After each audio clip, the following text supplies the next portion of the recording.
Welcome into Caldwell County today. I'm Eric Stafford, and we're hanging out here with Miss April Austin, or Mrs. April Austin, from the Senior Center. And you guys are still closed, aren't you? We are still closed, like many things right now. Yeah. I think we're probably looking at being one of those last things that you see reopen. Oh, really? Well, when you look at the population we serve, they're primarily that vulnerable population. So right now we know we'll be closed through the end of May. Okay. So we're looking, as we film this, another month of redesigning how the Senior Center works. We're still working, we're still providing services, it just looks a little different than it used to. Yeah. So. Well, I guess that's with everything. Everything's so different now. Yeah, I think the last time I was here, we talked about some of the new terms in social distance and things we started. Well, now I think the term is the new normal. Yeah. The new normal. So what do you think will happen from here on? Do you think that will stay this way? Do you think there's anything that will stay the same after this? I think there will be some things that come out of this that stay the same. We have been working really hard to outreach to people who are stuck at home. Yeah. And to provide services to them. We are doing classes through Zoom. Oh, well, we are that's cool. doing some recorded YouTube videos of programs, exercise classes. We're doing live Zoom yoga.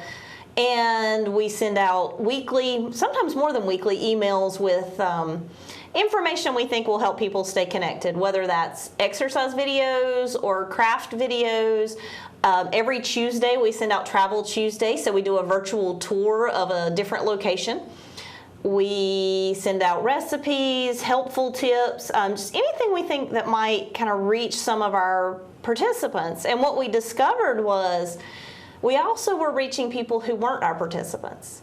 And maybe one of the things I should have thought of a long time ago, and this has kind of brought it to the forefront, is people that used to come to our Senior Center or would like to come to our Senior Center have been homebound for a long time. Oh. Before this even happened. So I think we will see some of our programming that we have developed during this actually stay. I think some of our telephone reassurance programs may stay with us even after we get to open and kind of go back to whatever that normal is. I think some of our live online classes we might keep doing because people are able to do those that for some reason or another couldn't come to us in the beginning. So. Yeah. So I do think there'll be some things that change. I think even when we do reopen, I think we'll be looking at changes to how we operate. Oh, yeah. I think social distancing is going to be with us for a while.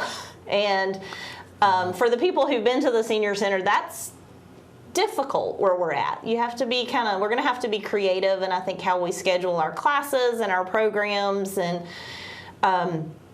we've been trying to work through the process even now. We've been working on it for months. You know, what is it going to look like when we reopen? And I think we'll see a lot of things, maybe reduce class sizes for the programs we do. You know, I think we'll go to a point where we may have to have more people register for classes, where usually we let people just kind of show up if they weren't registered. And I think we'll have to look at some of those safety precautions. But people have kind of embrace some of the things we're doing, and so I think we may have a whole new way of operating when we are able to reopen. No, we'll bring back some of the old stuff, but I think some of the new stuff might stay. Yeah, and I think some folks will be happy with that. Some people that maybe were a little more worried about germs or something like that, they might appreciate, you know, wearing that mask all the time now. Yep. You know. I think that's going to stay. I think it's going to be something that stays. And I think our people who you know aren't able to drive. Yeah. Appreciate, okay, if I couldn't get a person to take me to this class, maybe I can tune in on live, or maybe it can be recorded and shared on YouTube or something like that. So those are things that we're looking at. I will admit, in March, I didn't know what Zoom was. Well, I don't think anybody did. I mean, I'd heard of it because of the business meetings here at the county, but I had never participated in it. And then the first one I shot, we had to use it for on air. So the first one I had ever dealt with, we shot, was like a recorded file that we used. But Yeah, we actually have started doing on Fridays at 10 o'clock. We're doing just a Zoom chat session. I can't even say it. Zoom chat session where basically people are just kind of logging on, calling in, and just to give you the opportunity to talk, socialize. That's one of the things the senior center is known for. People just come and kind of hang out. The staff gets on, and some of our board members and people who just want somebody to talk to. I noticed that people get lonely. I can tell who's lonely when I call to check on them. Oh, because they keep talking? Some phone calls last much longer than others. But we're just giving people an opportunity. It's also an opportunity for people who are a little bit intimidated by using Zoom. So a lot of people didn't want to do a class or a meeting because they were afraid they would mess it up or use it wrong, or something would happen. So it's given people a chance to just kind of test it. Yeah, see how to do it. Just kind of test it out. And I'm giving people tips as they sign on how to use it. Also, if people want to use it and they don't want to participate in a group setting, the other thing I'm doing is I can set up some private Zoom meetings, just one-on-one, and send that to people and kind of walk them through how to use it. Zoom, I think, is relatively easy for our seniors to use. You can use it from a smartphone, an iPad, a laptop, a desktop, pretty much, anything. So that's something we're able to offer. And then we're doing Zoom yoga on Tuesdays and Fridays at 1 o'clock. So that's something that's really fun. Those things are going out on our email, our Facebook page, our websites. So if you're not getting those announcements and people want them, they can give us a call at the Senior Center. It's 828-758-2883, and we will be happy to add you to our email list, and you'll get notifications of when those classes are going to be. The first one we did was a lot of fun. So as we're recording this, we've only had one yoga session, but we're getting ready to do another one. So do you go with a wide shot? How do you do it? Well, I noticed that in there, most people turned off their video while they were doing the yoga. That's smart. And we actually did do a spotlight of the instructor so that she would show up larger for everybody. We have a few kinks to work out in doing that, but overall, I think it went really well. So it's something we're able to do. Gets people moving, and we may be adding some other classes. We're working with some of our instructors for other things, and some of our other classes. Not everybody wants to exercise, so we're trying to work out some other things that can be presented in similar formats as well. Oh, okay. So can you play euchre on Zoom? I don't know that you can play euchre on Zoom, but I do know that there are some websites out there where some of our bridge players are getting together and playing bridge online. So there are some card sites that you can actually set up a group. There's also a mahjong site. You can set up your group mahjong. So people are really adapting to that, and those are things that we're sending out by email when we find out about these different applications or websites or different things. So we're sending those out to people so they'll know they're there. Oh, that's cool. But it's amazing what you can do with technology. Oh, yeah. So that you can sit and play and interact and still be alone together. As they keep saying. That's right, alone together. Being alone together. So, but you've had some giveaways, and you've had some a lot of response to the giveaways. Yes, we did. We were very fortunate. Most people, I think, know, but in case they don't, we are at the Senior Center. We're a United Way agency for Caldwell County.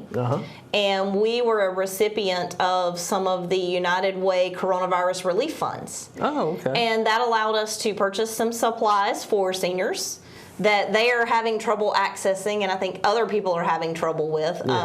So we had face masks that were made and donated by some volunteers in the community. Cool. We have hand sanitizer, toilet paper. I know that's a big one for people. They're having trouble getting a hold of even still. And we had gloves, and we did a giveaway. We did a drive-through, and we thought, well, this will be easy, no big deal.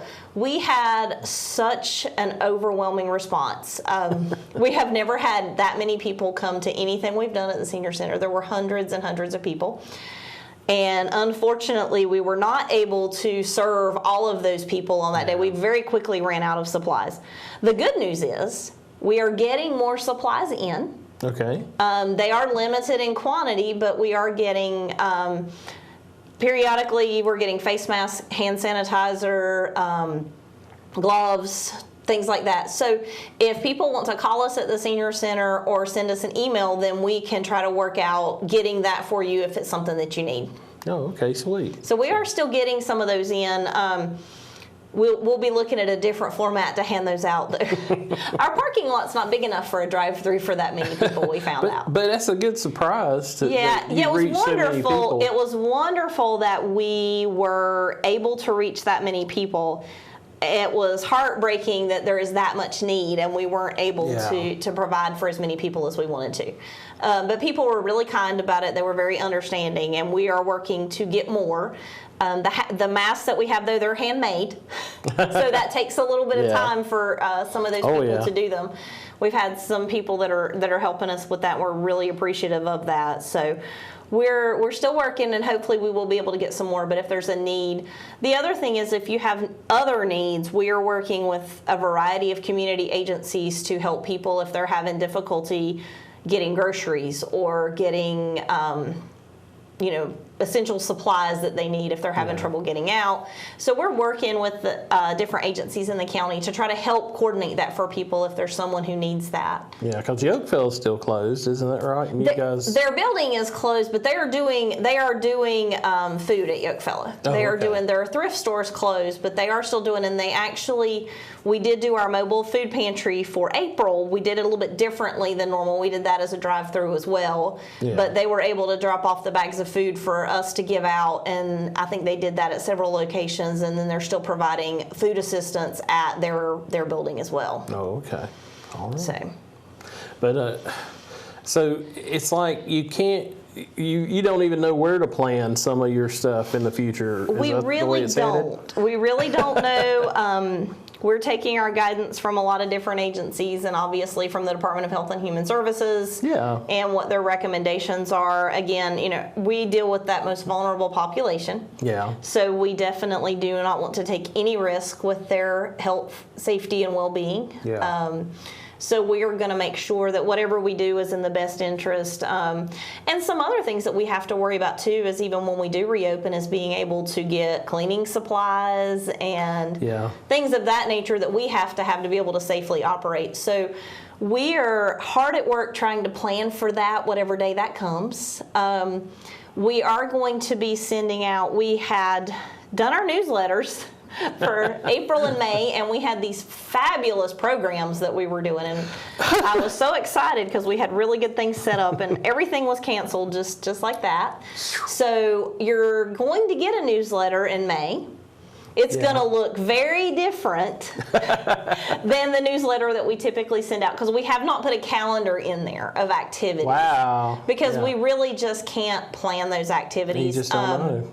Even some of the things we already had scheduled throughout the summer, the presenters have canceled them. Oh, okay. Even farther out than whether or not we reopen. Some of the things that we were planning to do in June and July have actually already been canceled by other organizations.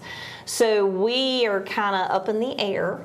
And we're going to send out a newsletter, though, because we want people, there's a lot of information we do want people to have. Yeah. And things that we're doing that we want them to know about. So we're going to send that out. And then once we have a date that we're going to reopen and a new schedule, we are going to send out calendars at that point. So we'll be getting that information to people. And we're actually working on a lot of changes that we were working on before this happened. I like to say before the world came to a screeching halt. We actually had planned on this summer changing our hours.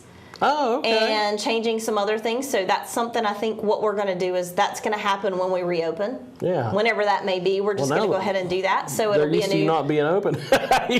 Yeah. Well, you do whatever you want now. We had already decided that we wanted to kind of give people an opportunity to use our center that maybe couldn't because of our hours, because we were open 9 to 5. Yeah. And so we're actually going to be changing that to where we're open Monday, Tuesday, and Wednesday from 8 to 4. So we're going to open a little bit earlier and close a little earlier. On Thursdays, we're going to be open from 8 to 7. Oh. And we're going to do some programming on Thursday evenings. So maybe if people are still working or have other, responsibilities, that they'll be able to kind of use our services and come in and do some things there. And then we'll be closing early on Fridays because honestly, Fridays is the slowest day we have, and after lunch on Friday, there's not very many people there. So, but that's one of the things we were already working on. So I think that'll be good when we reopen, and we may see some restructuring of when some of our regularly scheduled classes are held and how they're held to accommodate as many people as we can safely. Now, I was trying to think of when we shot like some ice cream socials and stuff like that. Was that Friday afternoon?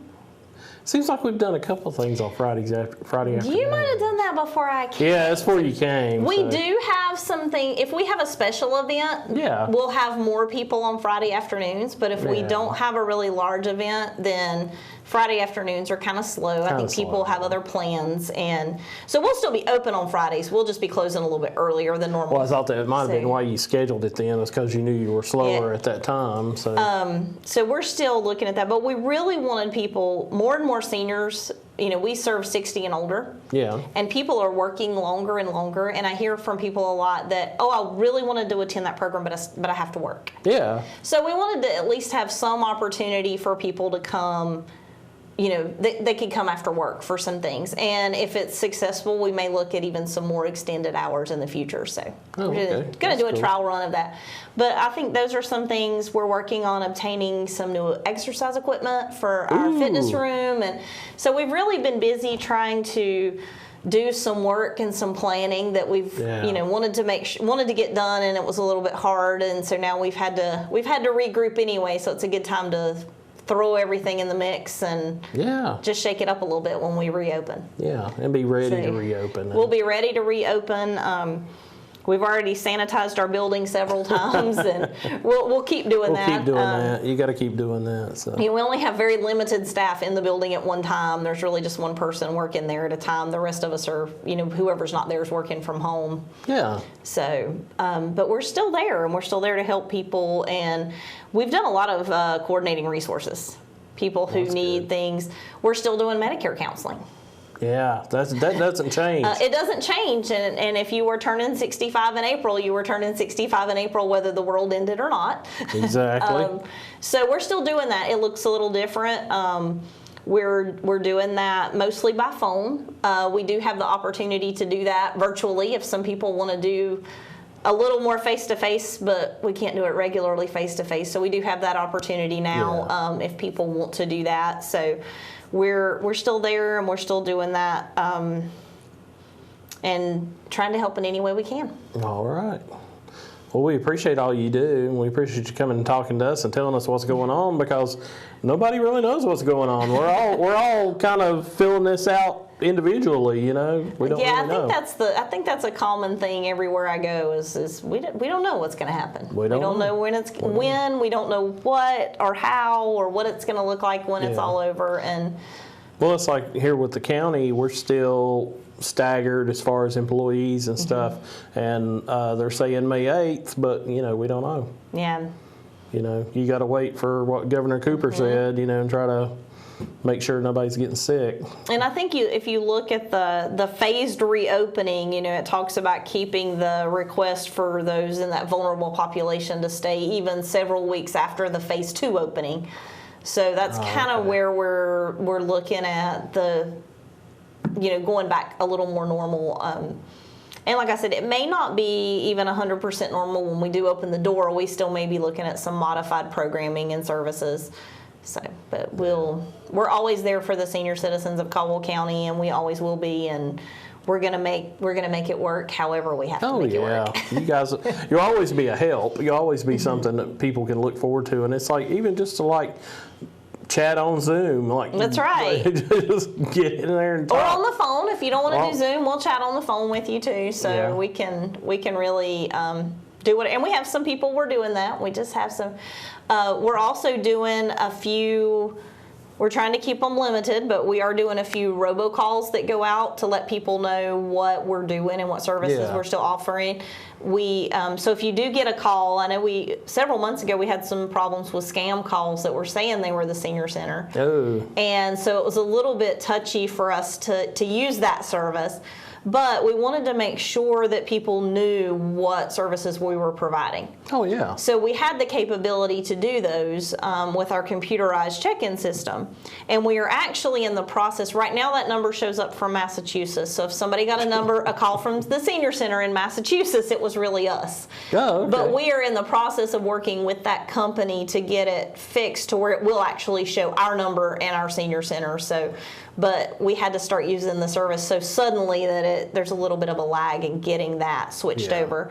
But we're trying to reach out to people in any way we can to make sure they know what's going on and what services are there, and that's how we're letting people know that the food pantry's still happening, the giveaways that we did. That's how they'll know we're reopening.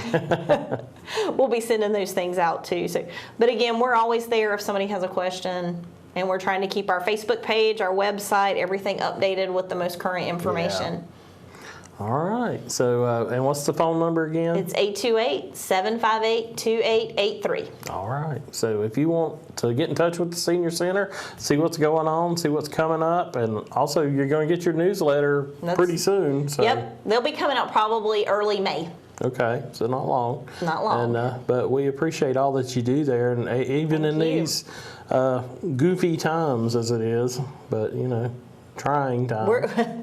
It's trying for everybody, but we're making it through, and we're there to help everybody else get through. All right. Well, we're helping all of y'all get through. So I appreciate you coming by, April, and telling us what you got going on. And when you get to open up, come back and tell us all about that stuff too. We will be back for certain. Okay. Well, we'll be here whenever you need us, or if you want us to come out there, we'll be happy to do that. Thank you. Thank you so much. And thanks for watching Caldwell County Today.